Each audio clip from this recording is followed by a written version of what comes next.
श्रीलक्ष्मीवल्लभारम्भां विखनो मुनिमध्यमाम् अस्मदाचार्यपर्यन्तां वन्दे गुरुपरम्परां लक्ष्मीं क्षीरसमुद्रराजतनयां श्रीरङ्गधामेश्वरीं दासीभूतसमस्तदेववनितां लोकैकदीपाङ्कुरां श्रीमन्मन्दगडाक्षलब्धविभवद्ब्रह्मेन्द्रगङ्गाधरां त्वां त्रैलोक्यकुटुम्बिनीं सरसिजां वन्दे मुकुन्दप्रियाम्। జీకే డిజిటల్ న్యూస్ ప్రేక్షకులందరికీ శుభోదయం. ఈరోజు కాలగమనం కార్యక్రమంలో కాలగమనాన్ని తెలుసుకుందాం.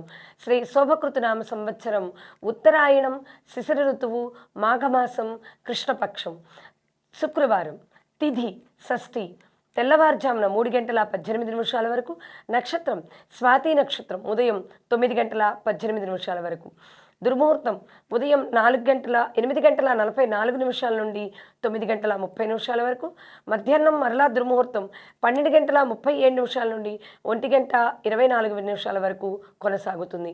ఈరోజు వర్జ్యం మధ్యాహ్నం 3:21 నుండి 5:04 వరకు.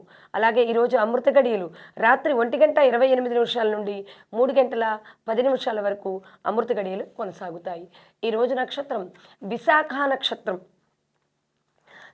తీ తూ తే తో విశాఖ. విశాఖకు రాధ అనేటువంటి పేరు కూడా ఉంది.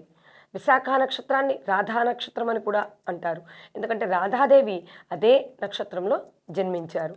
రాధే సంసిద్ధతే రాధ అంటే కార్యమును సిద్ధింపచేయునది అనేటువంటి అర్థం కూడా ఉంది.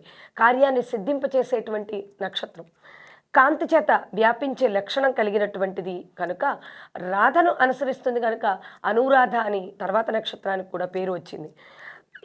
ఇదంతీతి ఇంద్ర అంటే ఇక్కడ మనకి ఇంద్రుడు అధిదేవత కనుక ఇంద్రుడు అగ్ని ఇద్దరిని ఆరాధించాలి ఈరోజు. ఈ నక్షత్రం రక్తవర్ణంలో ఉంటుంది. 5 తారల సమూహంతో కులాల చక్రం ఆకృతిలో ఆకాశంలో ప్రకాశిస్తూ ఉండేటువంటి నక్షత్రం. ఈ నక్షత్రం వారు ఈరోజు వీరికి కలిసి వచ్చేటువంటి పక్షి జలూక పక్షి. అలాగే ఈరోజు ప్రయాణం చేయాలి అనుకున్నవారు ఏం చేయాలి అంటే పిష్టాన్నం భుక్తంచ అంటే కొంచెం పిండితో చేసినటువంటి పదార్థాన్ని స్వీకరించి ప్రయాణానికి బయలుదేరటం చాలా మంచిది. అలాగే వీరికి కలిసి వచ్చేటువంటి స్వరం ఉకారాక్షర స్వరం.